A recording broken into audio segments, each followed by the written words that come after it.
Hi, everyone. I'd like to welcome you to this episode of Valuecast. It's the podcast where we talk about everything to do with value, whether it's to do with services, people, functions, teams, ultimately topics that we hope will be something that you will enjoy watching and you'll get something from. So today we are going to be talking about about how providers basically can work better to get more value with procurement. So it's really focusing on that relationship. It's not specifically focused on one sector. It's focused on that provider to buy relationship. I'm really pleased to have with me Tom Mills. Tom, how you doing? I'm great, thanks, and it's great to be on this show. I'm Yeah, looking forward to it. thanks. Yeah, I really appreciate you taking the time. I'll let you do your introduction, but you have a day job, so your time is greatly appreciated. But yeah, maybe for those people that don't know who you are, why don't you give a short introduction? Okay, so I'm Tom Mills. I've been in procurement for just about 11 years now, but I was prior to that in various buying and purchasing roles. So I've got a broad experience across food, grocery, sports, nutrition, fashion brands, catering.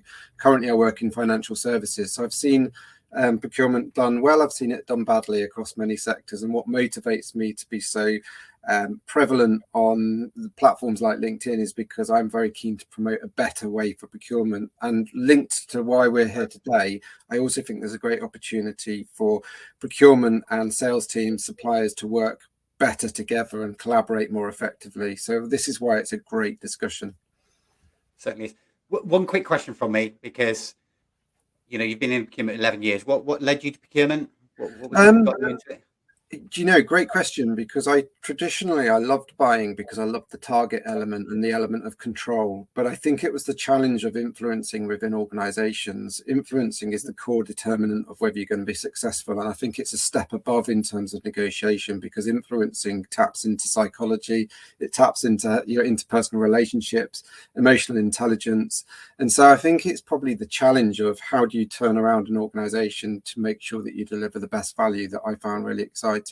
Specifically in terms of how I made that transition from direct buying into procurement effectively. There's a lot of synergies or elements of a buying role that are highly transferable. I've mentioned negotiation, I've mentioned supplier relationships, and also understanding your spend and delivering value. So it's been a great transition, but procurement's both very similar but also intrinsically different to buying is my overview.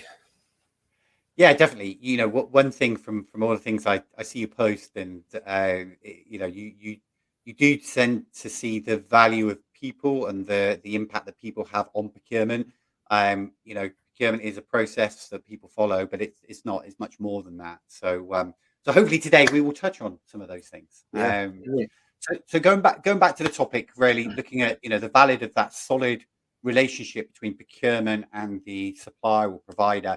So tell me, why is it important to you? What's the reason for wanting to talk about this topic? Well, I think that there's a missing piece in the jigsaw in terms of effectively, the more I've been promoting procurement through my social media channels, but also as I've gained experience within different organizations, I've realized that effectively sales teams and procurement teams have precisely the same objective, and that is to Mhm. make sure that they deliver ultimate value to the organization that they're serving. And so I always feel like there's a disconnect in terms of procurement have been poorly perceived by suppliers in the past, almost seen as a function to avoid. And I've heard it said by a number of sales individuals, oh, make sure that you speak to the stakeholder, try and avoid procurement until the last phase kind of thing. Now, that doesn't serve anybody. And it's probably the reason why it almost perpetuates then delays, because as soon as procurement does get hold of the contract or the relationship, then there's likely to be blockers. I think there's huge advantage to suppliers engaging with procurement early, understanding the procurement needs, and also leveraging procurement within an organization to almost help sell the value of the supplier within the organization. If you get procurement on board, then your journey is going to be so much easier. So I just feel like it's a missed opportunity. I will just also add that this isn't just down to the suppliers. I think procurement in the past have not helped themselves through some really poor practice, and through really acting in a really tactical transactional way, stretching payment terms, trying to beat suppliers up on price. So it's a two-way thing. But one of the keys I'm really keen to promote is we can speed things up, we can drive efficiencies, we can share knowledge, and I think the best businesses are the ones that have really good collaborative partnerships. So that's why I'm really keen to talk about this topic today. No, that's great. That's great. Because I've spent a lot of my time on the supplier and provider time in the past, and it's quite interesting because sometimes when the word procurement is mentioned, the ultimate like worry about cost and negotiation and all those things suddenly comes into fold, doesn't it? It's just like no, there's a lot more to procurement than just managing cost, right? There's a lot of value that procurement provides to an organization. Yeah, and I'd say that again, talking about the similarities in terms of objectives, both the supplier and the procurement team have objectives that stretch far beyond costs. In fact, the cost narrative usually comes from the CFO, but the procurement team is looking to drive far wider value, including, don't forget that we've got a really close eye on things like some of the less tangible objectives, like the ESG objectives that an organization now has, and that almost cascades down into a kind of key procurement objective. So only through understanding our supply chain and working collaboratively can we deal with some of the bigger problems that the world faces. So I think it's a huge opportunity, and I think we could do things so much better. Well, 100%. I think it's very important, I think, for people listening to this to sort of try and get from you, what you think are the key factors in, let's look at the initial the initial creation of that relationship. What is it that you see contributes towards getting off on the right foot? Yeah, great question. First, get in early. So I've had some suppliers recently who have been perhaps approached by a stakeholder within an organization, or have approached a stakeholder in our organization. The very best suppliers, the elite suppliers, the ones who absolutely nail it, they'll be like, oh, can we meet your procurement team? We'd love to understand the process, what we need to do, and how we can engage effectively with them. I think that's happened to me about 5% of all supplier interactions. Wow. And I can guarantee you that those 5% then go on to be true strategic partners within the organization, providing they've got the right offer, because those are the ones who have got a really mature approach to building the relationships. So it's such it's such an easy win. I just don't know why more suppliers don't do it. Now, I will caveat with that the fact that I can imagine that a lot of them are almost worn down by having bad experiences with procurement teams in the past. But my view is be open, get in early, understand the procurement team, get a really clear view of the process, support the process in terms of the onboarding, and you're already onto the front foot. It's the first impressions thing. It's like horrible analogy, but it's that typical courting thing in terms of if you don't make the right first impression, you're always going to be on the back foot when you're developing that relationship. Yeah, agreed. It's so, the number of people I've spoken to, you can talk about specifics within an industry or a function or a process, but ultimately it comes down to people actually communicating together, right, and in the right way, and it falls down so many times because of that. Like what you mentioned there about providers being maybe a little bit hesitant and nervous from bad experiences in the past. Like what would you class as like, have you been involved in a bad experience? Yeah, I mean, I'd like to think that I haven't delivered a bad experience myself. I've certainly worked in teams where perhaps a really old school way of working has prevailed. And so typically, for example, a supplier an incumbent supplier, a supplier already working for the business, may only hear from a procurement team when they're looking to extend payment terms, for example, which is highly tactical, very transactional, and not a good relationship. The other thing is where a supplier comes in with what they feel is a really good value proposition, and then all procurement does is come in to try and beat them down on costs without truly exploring the value. So I think in some of the worst procurement teams that I've seen or heard about, then cost is the only driver for their KPIs. So I'm not saying that those things don't exist within an organization, but still there's a huge advantage to making sure that you understand the procurement team get in early with your approach and understand the process, and actually develop a relationship where you can help explain the value that your offering is delivering, and be able to move the conversation away from the tactical to more the value driven one. And actually you'll be surprised, because at that point you're able to unlock some of the deeper benefits that are involved in terms of providing the service, and actually show the procurement team and the business as a whole how you can deliver much bigger value than just what it says in terms of the actual list price. Yeah, that makes perfect sense. I think what I've found interesting is when you look at you mentioned there about that early engagement, understanding the process, right? That's extremely important. But each procurement team is different, right? No one may operate the same processes. Do you think there's value in providers really trying to, rather than just talking about the process, actually understanding a bit more about that person, how they work? Or do you find that a bit too intrusive when it comes to what a supplier should ask for? Yeah, I mean, I think that there's great value in building personal relationships. One of the things that's worth noting is that a procurement is a superpower of an organization, because they're able to maintain that objectivity, because procurement teams aren't necessarily the end users of the product, and because procurement teams or good procurement teams pride themselves in terms of the ethics, in terms of the relationships, then of course there's a kind of there's an element of we have to create a natural distance so that we can maintain that objectivity. But that doesn't mean that we can't build trust through understanding and have those deeper conversations and deeper relationships. It just means that ultimately, don't send a procurement team an invite to Twickenham or some kind of way to try and schmooze them into the deal, because that's going to lose. You're going to all automatically lose trust in the relationship. But there is value in setting up time with the procurement team to understand them and to get to know them, and to get to know them as people. I've developed some really good, strong relationships with some of the best business development managers that we have in our current business, and it's great now, because I feel like I've got a direct line to them and they've got a direct line to me. And that doesn't mean that I'd like to think I'm not swayed by that, but it builds confidence and trust both ways. Yeah, no, brilliant. Like, I think it's, one thing I'd just like to ask you a bit more about is that, before getting to that provider, you mentioned at the start about, it isn't all the provider, right? It is also the internal procurement team.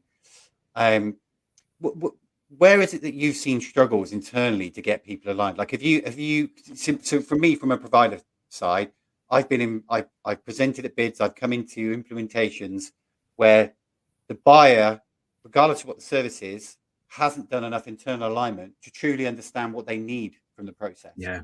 Do you see that it's procurement's role to make sure that all of those resources internally are working together in that way? Yeah, you touched on a really good point there. And actually, there's almost I don't want to complicate this because it should be simple, but there is definitely a three-way dynamic in terms of, I've talked about getting in with the procurement team early, but the advantage of doing that is that the procurement team can make sure that there's alignment internally early, so that all of those blockers that you might face further down the line. So in your experience, for example, if you feel like, oh, I'm really close to a sale here, and now all of a sudden it's not going through because X, Y, and Z, and all you'll see is almost delay, ghosting, procrastination, and you'll think that there's something wrong. But the likelihood is some fundamental steps haven't been followed. For example, there hasn't been a properly transparent, auditable, competitive process. Maybe there's been some legal elements or confidentiality or DP clauses that haven't been kind of worked through. So what procurement can do within the organization is to almost iron out those things from the start, such that your sales journey is a much smoother one. And I think that's incumbent on us all to come together to understand right at the outset. The way I see it simply is, from a procurement team's perspective, the moment someone makes a decision that they might want to buy a service, they should be coming to you for advice. And that's how I sell it within my organization. But I'd flip that to say, from a supplier side, the moment you think that you've got a product or a service that could be useful to an organization, you should be looking to align both the procurement team and the stakeholder in terms of that service. Because then what we do is we get up front, right, this is what it's about, this is what we're doing, and then we start to think about, right, what's the journey that we need to go through to make sure that we can seamlessly transition. And it all depends on complexity, of course, Alex, because you could have some very simple services and some really complicated big implementations which will take several months, if not years, but I think the same process still applies. Yeah, definitely. It must be difficult, right? Because you've got being able to treat all providers in the same way. You know, the concept is of course, right, every provider does that, but I suppose depending on the type of services that are being procured by the business, right, you could have in my world of extended workforce, very, very complex. You're bringing 2 or 3 providers maybe to provide one service versus providing a very, very simple, we know what's on the tin, this shouldn't be a problem. Do you see, though, that regardless of the complexity, that you should always follow that process of engaging at an early stage, or actually, the stakeholders should be given more responsibility to take control of that supplier relationship early doors? Was that a big no-no? Yeah, I mean, it's not a no-no, and actually, from a pure prioritization perspective, we will all good procurement teams have a threshold, a spend threshold, under which there's almost a self-service framework for the teams to involve themselves in. Now, that's not a privately owned kind of element. Again, if you're a supplier and you're looking to understand the process, we could perfectly explain what that threshold is. But to your point, that doesn't mean that below us, that threshold, all good procurement practice goes out the window. It just means that the process is owned and managed by the internal teams with support from the procurement team in the background, rather than the procurement team being the ones who drive the process and drive the RFP. I'm not sure, has that gone off on a tangent, or does that answer that question? Yeah, no, it does. It does. Yeah, I think it's a really interesting area, because there's so many. You try to simplify as much as you can, but it's complex, right? In nature, it's what we see, right? It's the challenge in front of us. I think when I look at the provider side, if you were to pull one really poor example out that you've seen someone do that has completely closed the door on any future relations. Let's just say the door's closed, a future RFP comes up, they're like, oh my god, this is perfect for us. You've already closed that door. Does that happen quite often in your world? Yeah, I mean, there's a couple of examples, and they may be obvious and they may not be, but one of the things, for example, through an RFP process is that there's a very deliberate and very, very, very important reasons for restrictions on contact within a RFP process. So normally, for example, if I'm sending out an RFP document, it will say very strictly, here's 1 or 2 points of contact. You are not able to contact people outside of that during the process, whether that's for 8 or 10 weeks. The reasons for that are obvious. Firstly, at that point on objectivity, we need to make sure that we're able to keep that level of distance from the suppliers so that they are maintaining the protocols of the actual process. Secondly, it's to manage the stakeholders' times to ensure that they're not being bamboozled with questions. And it's thirdly, to make sure that we, the procurement team, can get sight of all the questions that are being asked and shape the process to make sure that everyone is getting fair and objective responses. But I've seen an example, I mean, to be fair, it was a few years ago now, whereby a supplier has deliberately flouted that process and gone on to try and have senior conversations with the exec team while the process is going on. Now, fortunately, within an organisation I work in, I make sure that the exec team is fully aligned to the procurement process, and that's a really core element of a mature procurement business. The exec team closed that down, but immediately I've had to exclude good suppliers with really good solutions from a process because they've broken that objectivity. The thing that suppliers probably won't realise there as well is that if we don't do that, so if we're not just being nasty, if we don't do that, our process will be audited. And a year down the line, we'd be out of a job if we didn't follow that process, if that makes sense. So no, definitely. And it always surprises me how many suppliers think that it's kind of okay to do that. And then the only other example I'd give is I've had a situation whereby we've got to a shortlist stage. So we've gone down from 6 to 2 providers, and then one of the providers that we've given feedback to, we've had the conversation about price being one of the key disqualifiers, and they've literally come in the next day with a half price offer, Wow. and immediately they've lost credibility there, because Of course. you're not going to trust anything they say moving forward. The other thing is they've wasted time in the process. You're in a competitive process. Put your best foot forward. This isn't the time for anchoring or silly games around negotiation. Right. Give us your solution and give us your cost. And again, I remember that specific example because I remember going to tender a couple of years later and thinking, actually, I probably won't waste time with that one because I'm not sure I trust them. So these things follow people around, and reputation is really important. Yeah, it's so. We talked about it earlier. It's so important, that we continue to talk about the advancements of AI, and I love all of these wonderful things that are going on. But the fact of the matter is, there's still people involved. People still need to make decisions on what's going to be created and what's going to be managed. So, and yeah, a good impression is just as bad as a bad impression in this world. Yeah. I mean, it's really interesting, like you've just said, the artificial intelligence and all of the technical advancements. I think people could almost be forgiven for thinking, well, that's it in terms of human decision making. Yeah. I would say the human element is even more important now than ever, because it will be the only differentiator in terms of decision making. All other elements, including analysis, advanced analytics, predictive analytics, that's all democratized across organizations with the advancement of AI. But the human decision making becomes the only key determinant. So you need to be developing the best human interactions and relationships to have success in business moving forward. Definitely, I completely agree.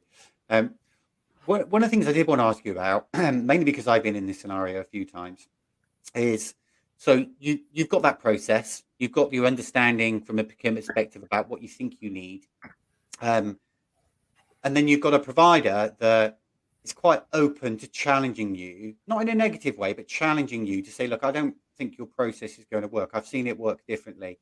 I don't think you really understand what you want. I think you need to go back to the drawing board. How do you feel about providers taking that approach versus the yes factor in a way? Saying, yeah, of course, I can provide that service. Yeah, do you know, that's a fantastic point, actually, Alex. And I've got a lot of respect and admiration for people who use the initial part of the process. And I know we're specifically talking about an RFP, and not all engagement starts with an RFP, but it's a good example of how to start to sort of go about the engagement. Within the questions and answers element, the sort of first 2 or 3 weeks once they've received the proposal, I'm very open to having a conversation with the supplier to understand what it is about the process or the requirements that they think may have been kind of misguided or could be improved.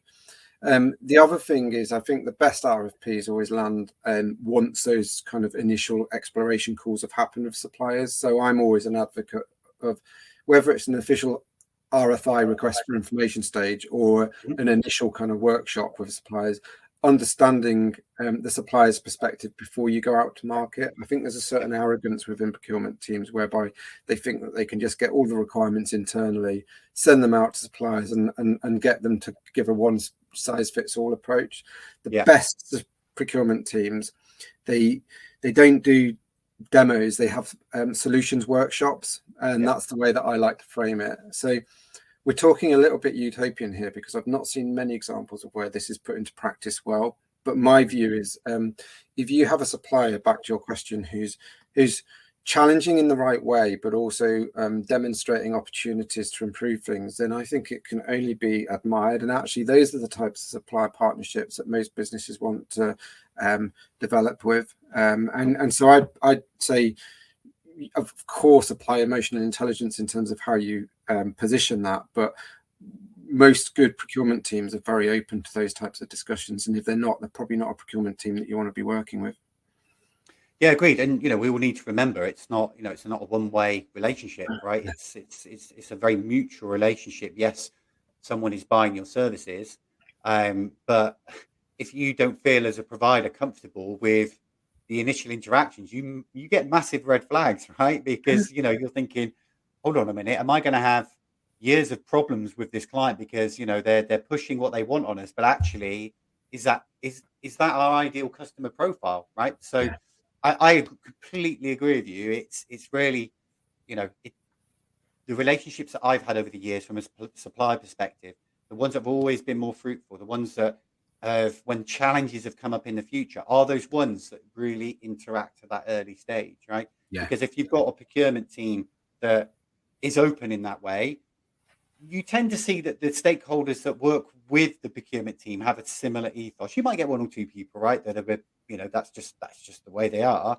You tend to find that they are the better clients to work with to evolve. So Yeah, it's an totally. interesting, completely psychology for me is one of those areas. I studied sports psychology when I was younger. Oh, brilliant. And unfortunately, obviously, nowhere to be seen right now. But it's just really interesting about the impacts of how people speak and the words they say Yeah. versus what you put on a document, how much more impact that has. Oh, absolutely. I mean, I'm a massive one for communication, and I think verbal and written communication, there's such power in that, in business and in your personal relationships. And I just think it's one of those underestimated sources. It's kind of what's hidden, really. Well, we're getting a bit deep, but back to your question earlier in terms of the transition from direct to procurement, or direct buying to procurement. It's the part of the job that I love. I love the psychology of the influencing, not just internal influencing, but also external influencing. So you can never stop learning as well, and you can never stop developing, because there's so much is gained through experience. So yeah, it's a fascinating topic.